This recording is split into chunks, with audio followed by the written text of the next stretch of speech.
Hello বন্ধুরা, আজ সকালে ব্রেকফাস্ট করার পর আমি পড়াতে যাই। তো পড়াতে যাওয়ার সময় যে অ্যাক্টিভিটিসগুলো করলাম সেটা তোমাদের সামনে দেখালাম। এই হচ্ছে ছোটো ম্যাও।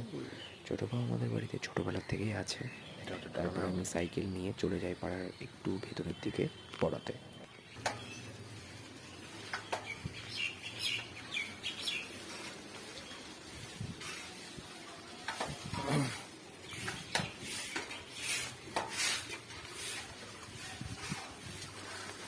পানি